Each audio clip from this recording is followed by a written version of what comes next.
Rain clawed at the city glass as Ilara Voss, 23, folded the eviction notice in trembling hands. Her world had shrunk to a single decision. Damien Hale's name glimmered at the bottom of a contract promising $5 million if she agreed to become his wife for 30 days. She told herself it was survival, not surrender. Yet when his assistant said, "Mr. Hale will see you now," her pulse betrayed her resolve. Behind the mahogany doors, Damien waited, tall, severe, eyes the color of thunderclouds. "You understand the rules?" he asked, his voice a quiet command. Ilara nodded, even as a storm of unease burned through her chest. "No touch, no love, no questions." His lips curved. "Then sign." Ilara walked out of Hale Industries with a signed future and a broken present. The city lights seemed sharper now, slicing through the drizzle like judgment. In her pocket, the advance payment burned like guilt. Damien had said she would move into his estate the next morning. "Hi, 30 days," he'd murmured, "and then we both walk away." But as she passed her reflection in a shop window, she saw someone else.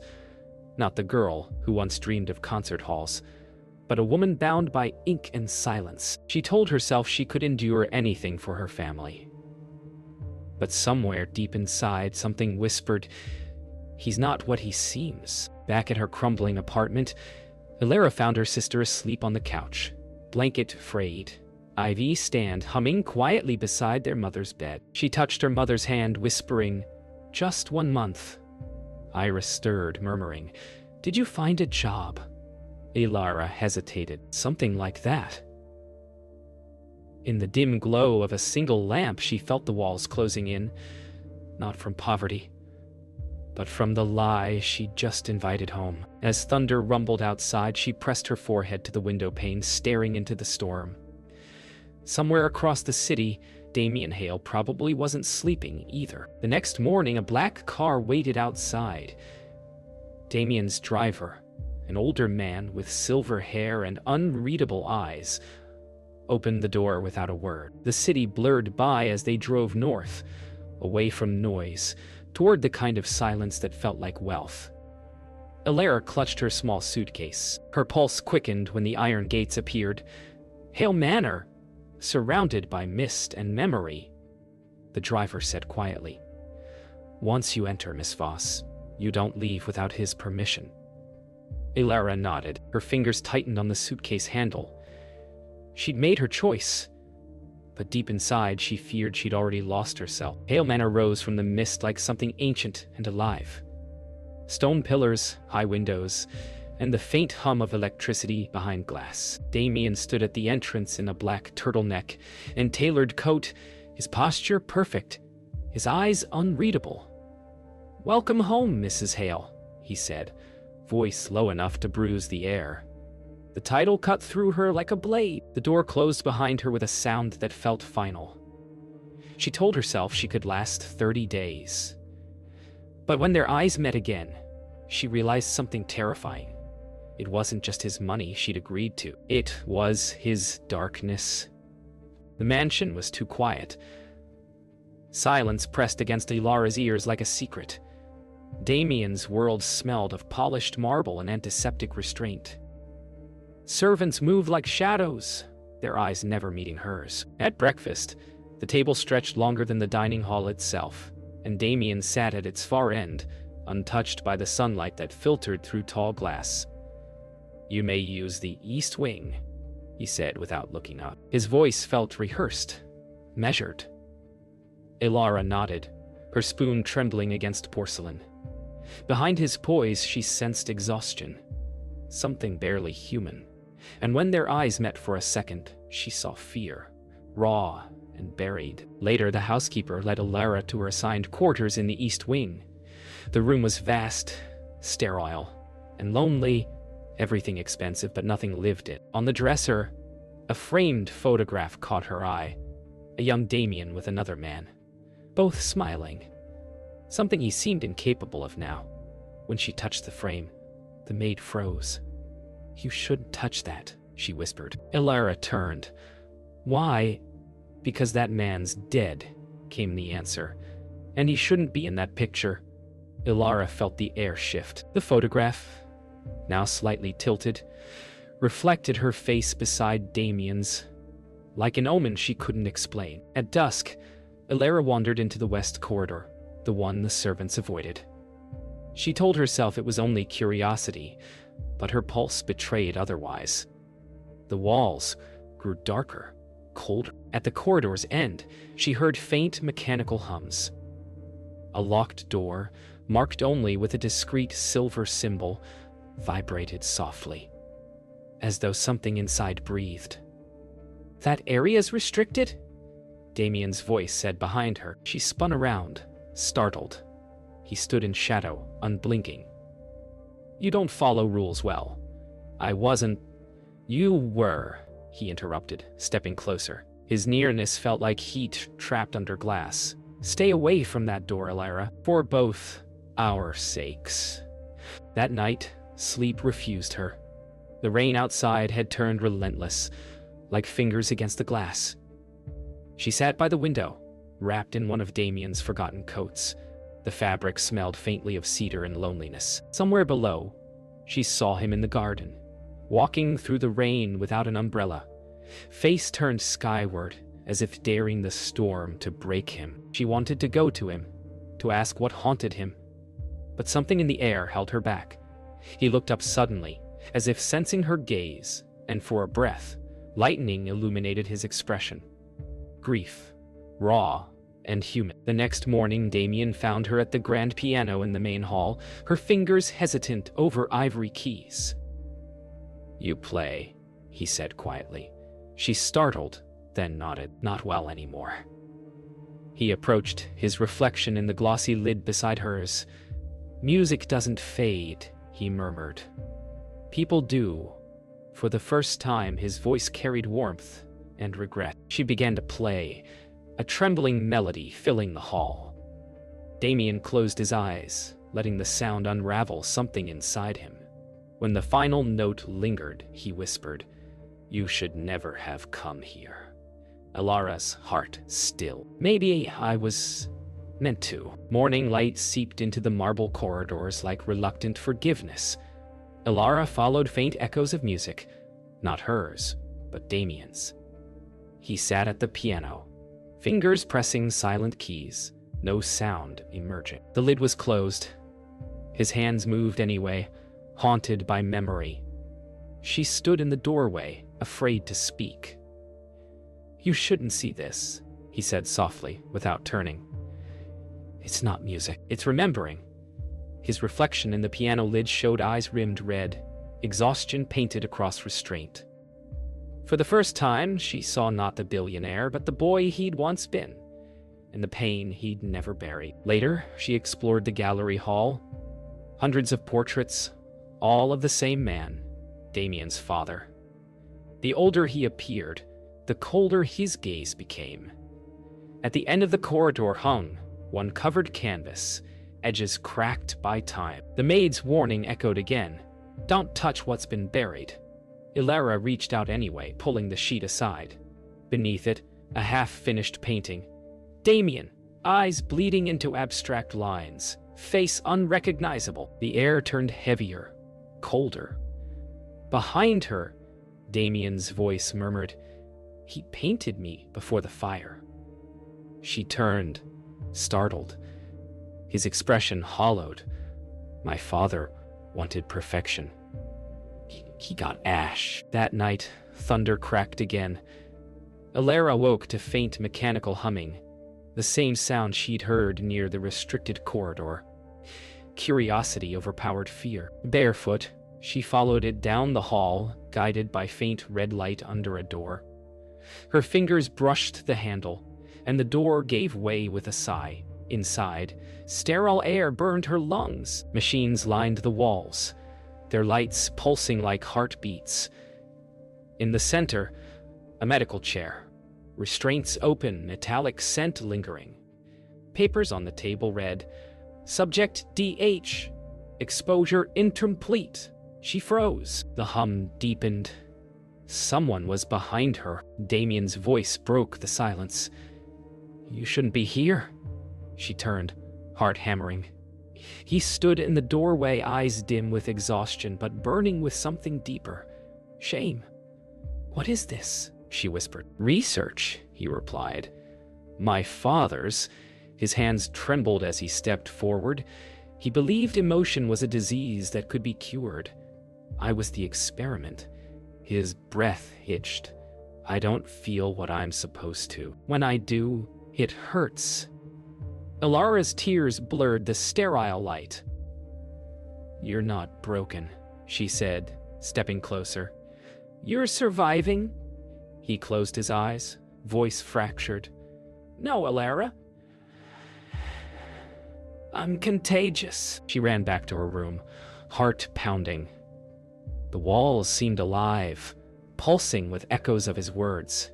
Contagious. Outside, rain slashed against the glass, drowning reason. When she looked at her reflection, she saw him there too, in memory, in fear, in something she couldn't name. Damien stood somewhere in that house, alone with his guilt, convinced his existence was poison. But Ilara knew the truth now. The danger wasn't his disease. It was his loneliness. And as she lay awake, a thought refused to leave her. If he was the experiment, maybe she was meant to be the cure. A storm had stalked the estate all night. By dawn, the air was electric, charged with something unspoken. Ilara stood near the conservatory windows, watching rain carve silver scars across the glass. Damien entered silently, his eyes distant but restless. "You shouldn't be awake," he said. She smiled faintly. "Either should you." Their gazes held, suspended between curiosity and warning. Lightning burst beyond the glass, throwing his reflection against hers. In that fractured shimmer, he looked almost human again. "You'll catch cold," he murmured, stepping closer. But the words sounded like a plea, not concern. Something fragile in him wanted to reach out. Reach out. A crash of thunder shattered the stillness. The lights flickered out, plunging the hall into shadow. Damien moved quickly. "Stay here," he ordered, vanishing into the dark. Moments later, a cry echoed. Metal, breaking, and then silence. Ilara's heartbeat roared.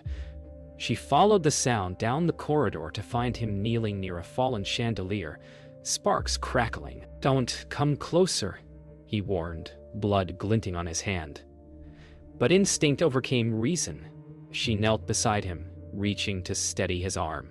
For the first time, skin met skin, and the world seemed to stop breathing. His entire body trembled, eyes wide, as though the touch burned through every wall he'd built. He flinched as if struck, gripping his chest, breath ragged. "Don't," he gasped. Ilara drew back, but his hand caught hers. Unthinking, desperate. A violent tremor rippled through him, yet he didn't let go. The machines in the corridor hummed faintly, reacting as though the mansion itself felt his pain. His voice broke. "Every time someone touches me, my body reacts like it's dying," she whispered. "Then why aren't you pulling away?" His answer was a breath. "Because this doesn't feel like dying." His hand trembled around hers. The light returned, weak and gold, illuminating two people suspended between fear and need. Later, he sat by the fire, wrapped in silence. His hands still shook. Ilara brought a glass of water, setting it down beside him. Neither spoke. The firelight danced across his face, tracing the exhaustion carved there. Finally, he said, "I don't remember my mother's face. My father erased her from every photograph, his gaze fixed on the flames. He said love made her weak. He was right. It made her leave." Ilara's throat tightened. It didn't make her weak. It made her human. His eyes lifted, gray, uncertain. For the first time, the word human sounded like something he wanted to be. When she finally rose to leave, Damien's voice stopped her. Alara. She turned, expecting command. But his tone was nothing like before. "What you did tonight?" He paused, searching for words had never practiced. "No one's ever touched me without hurting me." She stepped closer. Maybe it's not pain, maybe it's feeling. His breath hitched. The air between them shifted, softer now, uncertain. He nodded slowly, as if accepting a truth he feared. "Then I've been numb for too long." The storm outside softened into quiet rain. Neither moved, but something invisible had already crossed between them. A promise neither could undo. The mansion had been transformed for spectacle. Journalists, flashing cameras, and champagne blurred into static. Alara stood beside Damien beneath an arch of white roses. Her smile practiced, her pulse racing. The ceremony was all illusion. A performance for contracts and inheritance. When he placed the ring on her finger, his touch lingered a fraction too long. 30 days, he whispered under applause, "and then you're free." She met his gaze. Gray eyes concealing storms. "Am I?" she wondered. As the guest cheered, lightning split the sky outside, a mirror to the unseen fracture between them. Hours later, the crowd was gone. The hallways echoed only with silence and rain. Alara walked through the corridor in her wedding dress, the hem whispering across marble. Damien stood by the window, tie loosened, watching the storm. "It's over," she said softly. He turned, the faintest tremor in his jaw. "It's only begun." His voice carried exhaustion, not victory. She stepped closer. "You're free now, aren't you?" He laughed without humor. "Freedom isn't something I was built for." The words chilled her. His reflection in the glass seemed almost transparent, like a man fading out of his own light. A low, mechanical hum rose again from beneath the floor. The same vibration she'd heard before. Damien froze. "You weren't supposed to hear that." He pressed a concealed switch on the wall. Panels shifted, revealing a hidden elevator descending into darkness. "What is this?" she asked. "Proof," he said. The descent was silent, except for the echo of rain above. When the doors opened, cold air swept through, smelling of metal and ozone. Banks of machines glowed faintly. In the center stood a glass chamber, wires like veins, pulsing faint light. Inside, an image flickered.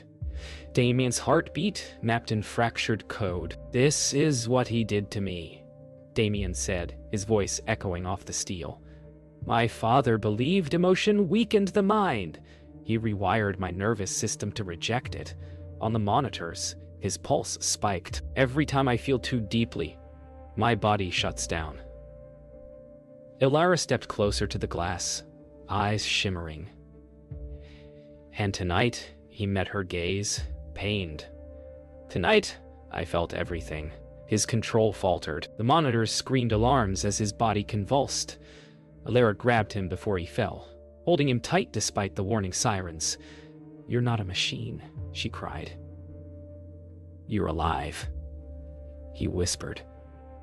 "Then help me stay that way." When the alarms finally died, silence flooded the chamber. Damien lay slumped against the wall, breath shallow but steady. Alara knelt beside him, brushing damp hair from his forehead. His eyes fluttered open, soft and uncertain. "You shouldn't have followed me," he murmured. "If I hadn't," she replied, "you'd still be dying for him, not living for yourself." His lips trembled into something almost like a smile. Above them, the storm passed. Faint dawn light filtered through vents, pale and forgiving. For the first time, Damien's body didn't reject the feeling rising in him. It accepted it, and it was her. The mansion felt different now, emptier, colder. Machines had gone silent, but the ghosts of their hum still lingered in the halls. Alara found Damien staring at the flames in the study, eyes distant, expression unreadable. "He didn't stop at me," he said softly. "There were others." Her breath caught. "You mean..." "Subjects," Failed ones. He handed her a file stamped confidential. Inside were photographs, test logs, signatures in the same sharp handwriting she'd seen on their marriage contract. His father's. Ilara's fingers shook. He used your company to hide all of this, and Soren helped him. Dr. Soren waited in the east corridor, hands folded, eyes heavy with guilt. You were my patient, he told Damien quietly. But you were also my responsibility. Damien's tone sharpened. You injected me with silence. Soren's voice broke. Your father demanded results. He said emotion was an infection he'd cure. Ilara stepped forward. So you obeyed. He met her gaze. You don't understand the fear that man inspired. I do, she said, trembling. I married his ghost. The air between them stilled, truth settling like dust on glass. Damien turned away, shoulders shaking, not from anger, but exhaustion. That evening, Ilara descended once more into the underground chamber. The machines were lifeless now, cables coiled like veins cut from power. She pulled a final file from the archive cabinet, labeled Helios, Phase 0. Inside was a video still. A young woman smiling beside Damien's father. Caption, prototype, subject. Ilara froze. Her own mother's name beneath it. The world tilted. Memories flashed. Her mother's long illness, the hospital bills, the mysterious benefactor who had paid them. It had all been connected. Her knees gave way. Above, thunder rolled, echoing her silent scream. When she told Damien, the words felt heavier than air. Your father experimented on my mother. He stared at her, frozen. That's not possible. It is. He linked us long before we met. Silence stretched between them, sharp as glass. So you think this was planned? She whispered. He didn't answer. His silence was answer enough. She turned away, tears cutting down her cheeks. I thought I was saving you. Maybe I was finishing what he started. Damien reached for her but stopped halfway, as if his own hands no longer trusted him. By midnight, she stood at the mansion gates, suitcase beside her. Damien appeared behind her, drenched from rain. Leaving won't change what he did, he said, but it might save what's left of me. She met his eyes, voice trembling. I don't know what's real anymore. He took a step closer, but didn't touch her. Then start with this. What you feel. She hesitated, then whispered. That's the one thing I still believe. Lightning flashed, carving them into silhouettes. Two fractured souls caught between past sins and fragile hope. She turned, walking into the storm. The gates closed like a heartbeat. Days passed after. Ilara left Hale Manor. Rain turned to sun, but inside Damien, the storm persisted. He walked through the empty halls, past unplugged machines and silent rooms. Every echo was a memory of her voice. He'd dismantled his father's empire, but the cost had been everything warm. One night, he found himself in the conservatory, staring at her forgotten scarf on the piano bench. He sat down and touched the keys. The sound hesitant, fragile. The melody she once played returned, incomplete but alive. For the first time, the music didn't hurt. It healed. Ilara returned to her city life. A smaller apartment, simpler days. But peace didn't come easily. Each time she passed a window streaked by rain, she thought of him. One afternoon, a brown envelope arrived at her door. Inside, a single page, all accounts closed, all debts forgiven. Date, no note, no explanation. Just freedom. She smiled faintly, knowing he hadn't written it to buy her silence. He'd written it to let her go. She whispered into the empty room, You finally set both of us free. Weeks later, Hale Manor's gates opened once more. Not for a guest, but for light. Damien had turned the estate into a research foundation under her mother's name, dedicated to emotional rehabilitation and trauma recovery. Cameras flashed, journalists asking why. He simply said, because empathy isn't weakness, it's inheritance. His words spread, soft and disbelieving, like the beginning of a rumor about redemption. Somewhere across the city, Alara saw the headline and closed her eyes. She didn't need to call him.